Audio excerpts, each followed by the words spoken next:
Uno de los exmiembros de las Fuerzas Aéreas contó que, al reunir toda la información obtenida en las misiones lunares, las cavernas, las explanadas y las naves en forma de disco, las autoridades no se quedaron de brazos cruzados. En el video anterior de Conspirativo 10, titulado El hallazgo en la Luna que explicaría qué son las naves en forma de platillo, comenté que a partir de esos descubrimientos, la NASA pudo empezar a hilar todas las piezas que durante décadas no encajaban. Al comparar lo encontrado en las cavernas lunares con la información clasificada que ya tenían en su poder, se dieron cuenta de que las naves no eran casos aislados ni fenómenos distintos. Buenas tardes, nosotros somos Conspirativo 10.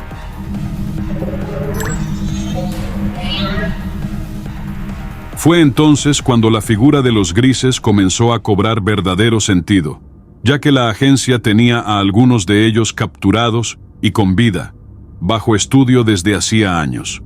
Eso permitió entender que las naves, las visitas y esos seres formaban parte de un mismo origen, de una misma tecnología, y que nada de lo reportado durante tanto tiempo había sido una coincidencia. Si no han visto ese video anterior, les dejo la liga en los comentarios, para que puedan verlo completo y entender mejor el contexto.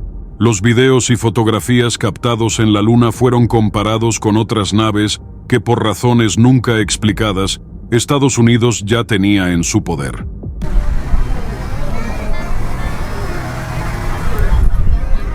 Al analizarlas cuadro por cuadro, estructura por estructura, se llegó a una conclusión inquietante.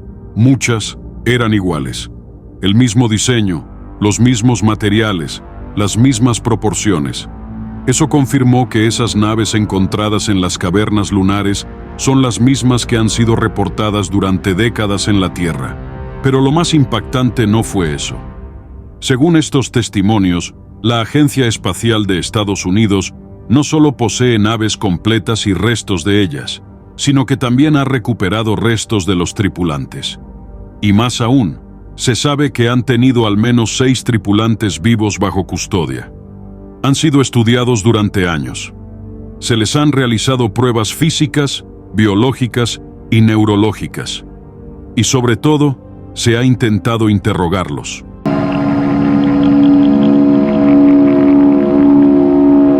Hasta hoy, según quienes vieron los expedientes, no han logrado que hablen libremente. Los grises solo comunican lo necesario. Nunca más. Nunca menos. En los archivos se repite una y otra vez la misma descripción. Seres de baja estatura, piel gris ligeramente arrugada, ojos negros y alargados, manos largas con 3 o 4 dedos. Los mismos rasgos que durante años se han contado como folclore o fantasía. Pero entre los científicos surgieron siempre las mismas preguntas. ¿Por qué nunca se han reportado grises ancianos? ¿Por qué nunca se han visto grises jóvenes? Siempre son iguales, el mismo tamaño, las mismas facciones, la misma apariencia. Tal vez no envejecen, tal vez no nacen como nosotros.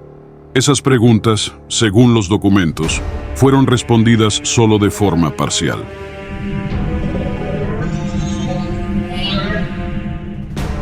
Los científicos involucrados dejaron claro algo desde el inicio. Aquello no fue un contacto voluntario, no fue una visita pactada. Los grises habían sido capturados en una operación que jamás apareció en ningún informe oficial. Nadie supo cómo ocurrió. Solo que, por primera vez, no se fueron. Fueron llevados a una instalación aislada, lejos de cualquier base conocida. No opusieron resistencia, no mostraron miedo, tampoco curiosidad.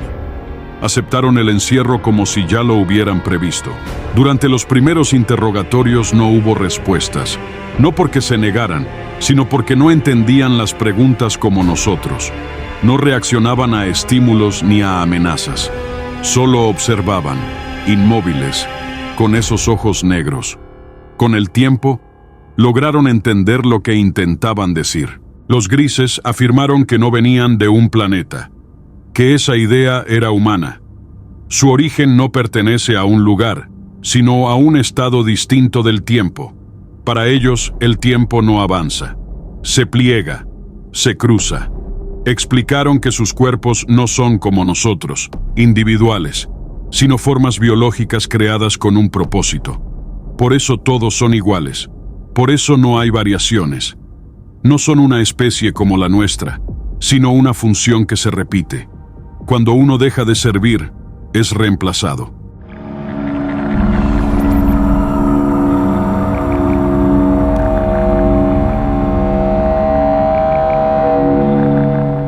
Sobre la humanidad fueron claros. No somos el objetivo final, solo una etapa, un punto intermedio en algo más grande. Dijeron que nuestra limitación principal es la forma en que entendemos el tiempo y la identidad. Cuando se les preguntó por sus visitas a la Tierra, explicaron que no regresan, porque nunca se van del todo. Aparecen en distintos momentos, no solo de la historia de la humanidad, sino de la Tierra, y lo hacen solo porque necesitan algo, y regresan. La pregunta que más se repitió fue directa. ¿Cuáles son sus intenciones? Según los registros, los grises nunca dieron una respuesta completa.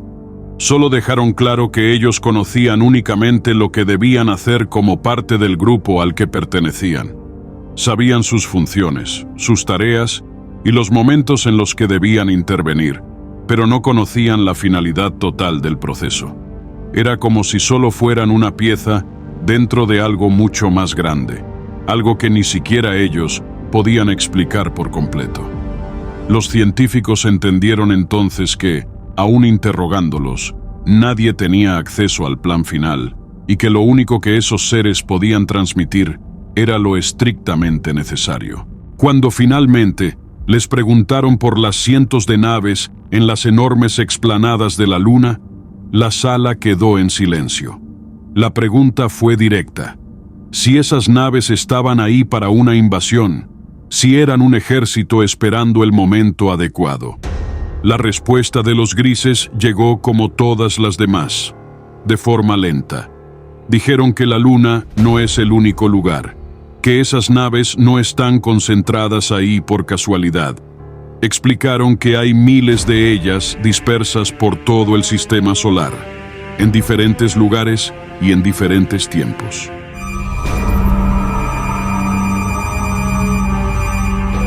Negaron que se trate de una invasión. Según ellos, la gran mayoría de esas naves no son armas, sino laboratorios. Cada una cumple una función específica, un propósito distinto, parte de un proceso que se extiende más allá del tiempo humano. Transmitieron que en muchas de esas naves hay seres vivos en su interior, que algunas contienen humanos capturados en distintos momentos de la historia.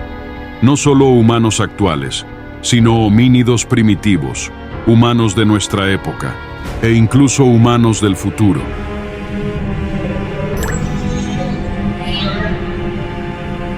Todos preservados en estados que no pueden describirse con palabras humanas, fuera del tiempo, suspendidos. También dejaron ver que no se trata solo de la Tierra, que en esos laboratorios existen formas de vida de otros planetas del sistema solar, especies que habitaron esos mundos hace millones de años, cuando las condiciones eran distintas. Seres que ya no existen en su tiempo original, pero que siguen ahí, conservados como parte de un estudio que no distingue pasado ni futuro. Otra de las preguntas más intrigantes surgió casi de inmediato. Si los grises no nacían ni se reproducían como nosotros, si no había jóvenes ni ancianos, entonces, ¿cómo se creaban sus cuerpos? Y más aún, ¿por qué gran parte de su biología era tan parecida a la humana? La respuesta, según los testigos, fue una de las más difíciles de asimilar. Los grises transmitieron que en algún punto del sistema solar, en una luna o en un planeta que no identificaron con claridad, existe lo que los científicos solo pudieron traducir como una colmena o algo parecido. Un lugar donde no viven como individuos, sino como un sistema.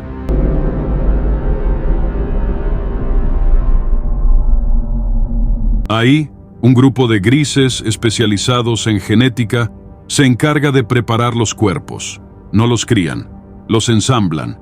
Y una vez que el cuerpo está listo, insertan únicamente los conocimientos necesarios para la función que ese ser debe cumplir. Nada más. Ningún recuerdo extra. Ninguna identidad. Después, algunos científicos comentaron en broma, aunque nadie se rió demasiado, que funcionaban como hormigas.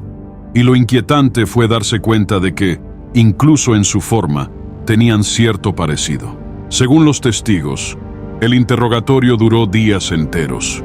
Se llenaron miles y miles de páginas clasificadas con lo que los grises transmitieron. Mucho de ese material no se comprendió en el momento, pero fue guardado para ser analizado y descifrado con el tiempo. El resultado fue tan sensible que no se dejó en un solo lugar.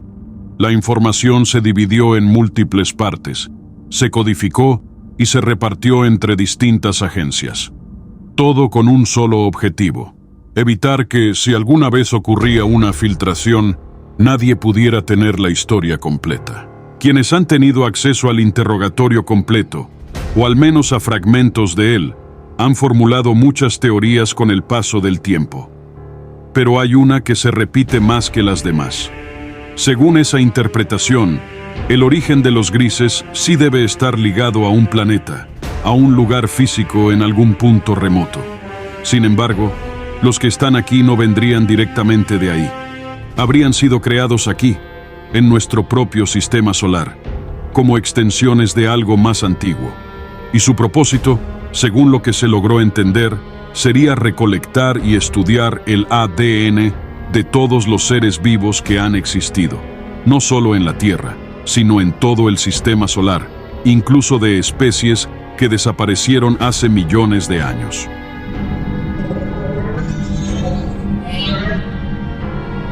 No buscarían la perfección para ellos mismos, sino para quien los creó originalmente.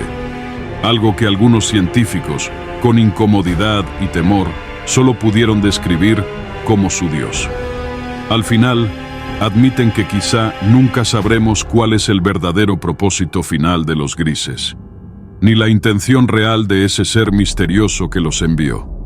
Solo que el proceso sigue en marcha, y nosotros, querámoslo o no, formamos parte de él. A todo esto se suma el testimonio de un ex piloto de la Fuerza Aérea, quien aseguró saber que incluso en nuestros días, al menos 3 grises continúan en instalaciones en la Tierra.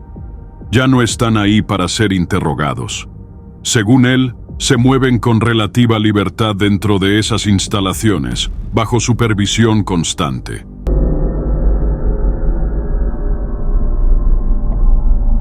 Nunca fueron rescatados, nunca hubo un intento por recuperarlos, como muchos imaginarían. Simplemente se quedaron. Uno de ellos, dicen, ha revelado tecnología avanzada, o al menos fragmentos de conocimiento que los humanos apenas logran comprender. Pero con el tiempo, el interés principal dejó de ser lo que podían decir o enseñar. Ahora, lo que realmente quieren saber es cuánto tiempo pueden vivir en condiciones adecuadas, si su existencia tiene un límite, o si, una vez más, el tiempo para ellos funciona de una forma que aún no entendemos. Nosotros, Conspirativo 10, seguiremos buscando. En redes, en archivos olvidados, en testimonios anónimos de personas que aseguran haber estado ahí, que vieron o supieron más de lo que alguna vez se permitió decir. Porque si estos casos son ciertos, si aunque sea una parte lo es, entonces podrían darnos pistas clave sobre nuestros orígenes y sobre nuestro destino. Los invitamos a estar atentos a nuestros próximos videos. Seguiremos publicando este tipo de testimonios. Seguiremos uniendo piezas, porque quizá la verdad no está escondida, solo está esperando a que alguien se atreva a contarla. Nosotros somos Conspirativo 10. Gracias por acompañarme. Te invito a que te suscribas en nuestros canales y si te gustó este testimonio lo compartas. Gracias nuevamente. Nos vemos pronto. Hasta la próxima.